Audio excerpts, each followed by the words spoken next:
नमस्कार, मैं हूं निकिता और आप देख रहे हैं सत्यहिंदी.com।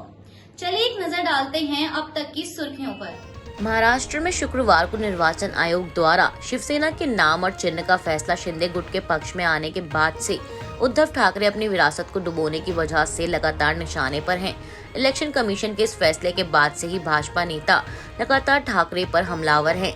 इस बीच महाराष्ट्र के कोल्हापुर दौरे पर पहुंचे केंद्रीय गृह मंत्री अमित शाह ने भी ठाकरे पर तीखा हमला बोलते हुए कहा कि महाराष्ट्र में 2019 में हुए विधानसभा चुनाव के दौरान उद्धव ठाकरे ने हमारे साथ प्रचार प्रसार किया, लेकिन जब चुनाव के नतीजे आए तो वे सभी विचारधाराओं को भूल गए और शरद पवार के पैरों पर गिर गए और शरद पवार के पैरों में गिरकर उनसे सीएम बनाने का अनुरोध किया।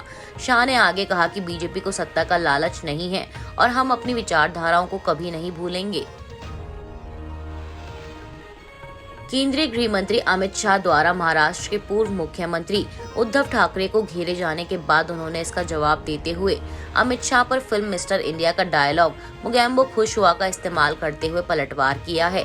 इतना ही नहीं, ठाकरे ने इस मामले में पीएम मोदी को भी नहीं बख्शा है। उद्धव ठाकरे ने कहा कि 1993 के सीरियल ब्लास्ट के दौरान शिव सैनिकों ने मुंबई को बचाया था।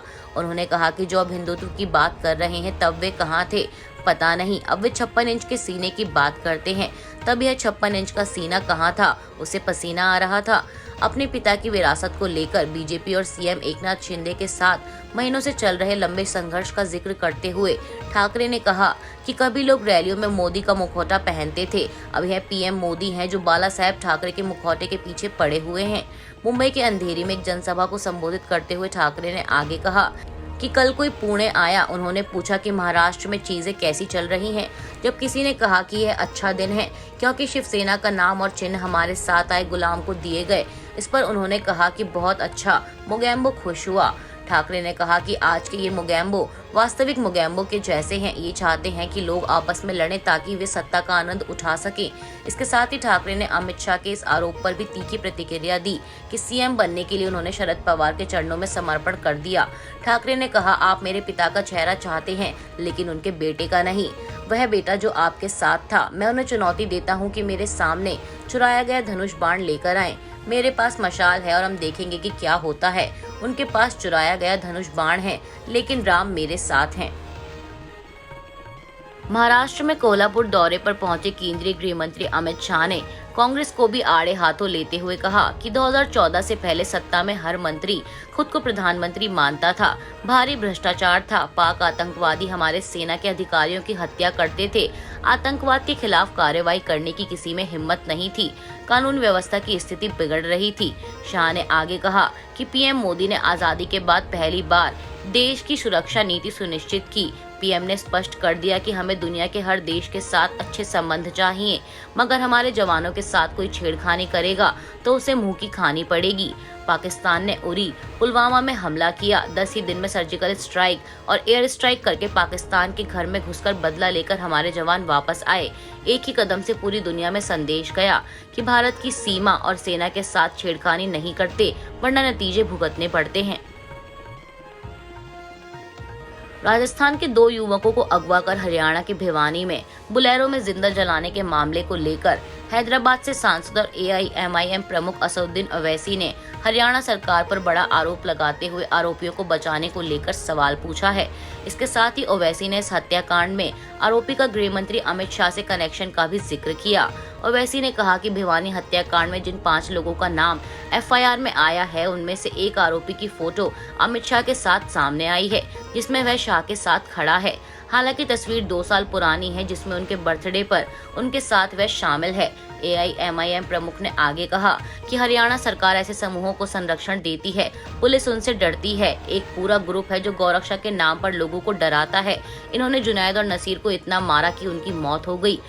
आरोपियों में एक मोनू है और ये हरियाणा में बीजेपी की सरकार का चहेता है। उसको हरियाणा की सरकार अपना पूरा प्रोटेक्शन देती है। वो जहां भी जाता है पुलिस उसके पीछे चलती है। इसके पहले उसने वारिस नाम के एक आदमी को पकड़ा और उसको मारा पीटा था। उसका उसने फेसबुक पर लाइव चलाया और जब उसकी मौत हो गई तो फेसबुक से उस वीडियो को हटा दिया। आपको बता दें कि भिवानी कांड में राजस्थान के घाटमीका गांव के रहने वाले 2 युवकों नसीर और जुनैद का बुधवार 15 फरवरी को अपहरण कर गुरुवार 16 फरवरी की सुबह हरियाणा के भिवानी जिले के लोहारू कस्बे के गांव बारवास के पास एक जली हुई गाड़ी में मानव कंकाल मिला है और इन मानव कंकालों को नसीर और जुनैद का बताया जा रहा है। पुलिस ने दोनों मानव कंकालों को कब्जे में लेकर डीएनए जांच के लिए भेजा है और आरोप है कि इन दोनों के साथ मारपीट करने के बाद इन्हें जिंदा जला दिया गया था और जिन आरोपियों के नाम सामने आए हैं उनमें से 2 बजरंग दल के कार्यकर्ता बताए जा रहे हैं। जेएनयू परिसर में छात्र संघ और एबीवीपी के सदस्यों के बीच रविवार को तीखी झड़प हुई है, जिसके बाद से परिसर का माहौल तनावपूर्ण बना हुआ है। पुलिस भी मौके पर मौजूद है। जेएनयू एबीवीपी सचिव का कहना है कि शिवाजी जयंती के अवसर पर हमने छत्रपति शिवाजी महाराज की एक तस्वीर को छात्र गतिविधि केंद्र में रखा, लेकिन एसएफआई के छात्रों ने इसे कमरे से बाहर फेंक दिया और माला को कूड़ेदान में फेंक दिया। वहीं लेफ्ट का दावा है कि एबीवीपी के कार्यकर्ताओं ने मारपीट की है। हंगामे के बीच दिल्ली पुलिस के सीनियर ऑफिसर्स भी जेएनयू पहुंचे हैं और जेएनयू के अंदर और बाहर दिल्ली पुलिस को तैनात किया गया है। जेएनयू एनएसयूआई के महासचिव का कहना है कि एबीवीपी के सदस्यों ने जेएनयू एसयू कार्यालय में शिवाजी का चित्र रखा, जिसके लिए जेएनयू एसयू प्रतिनिधि मंडल से अनुमति की आवश्यकता थी। इसके बावजूद उन्होंने इसे अवैध तरीके से किया। अन्य छात्र वहां आए और स्क्रीनिंग कार्यक्रम के लिए सभी पोर्ट्रेट को हटा दिया, जिसके कारण दोनों समूहों के बीच लड़ाई छिड़ गई। मोरबी पुल हादसे के मामले में गुजरात सरकार द्वारा गठित स्पेशल इन्वेस्टिगेशन टीम ने अपनी प्रारंभिक जांच में पाया है कि नदी के ऊपर की ओर की मुख्य केबल टूट गई, जिससे यह हादसा हुआ और रेनोवेशन के दौरान पुराने सस्पेंडर्स को नए सस्पेंडर्स के साथ वेल्ड कर दिया गया था, इसलिए सस्पेंडर्स का व्यवहार बदल गया। इस प्रकार के पुलों में भार उठाने के लिए सिंगल रॉड सस्पेंडर्स होने चाहिए। एसआईटी ने पुल की मरम्मत, रखरखाव और संचालन में कई खामियां पाई हैं। बता दें, आईएएस अधिकारी राजकुमार बेनीवाल, आईपीएस अधिकारी सुभाष त्रिवेदी, राज्य सड़क एवं भवन विभाग के सचिव एवं मुख्य अभियंता और स्ट्रक्चरल इंजीनियरिंग के एक प्रोफेसर इस एसआईटी के सदस्य थे।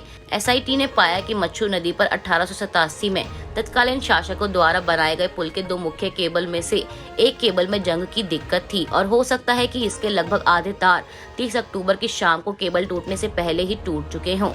गौरतलब है कि मच्छू नदी पर ब्रिटिश काल के पुल के संचालन और रखरखाव के लिए अजंता मैन्युफैक्चरिंग लिमिटेड जिम्मेदार था। यह पुल पिछले साल 30 अक्टूबर को टूट गया था। आज के लिए बस इतना ही। बाकी की खबरों के लिए बने रहिए सत्यहिंदी.com के साथ।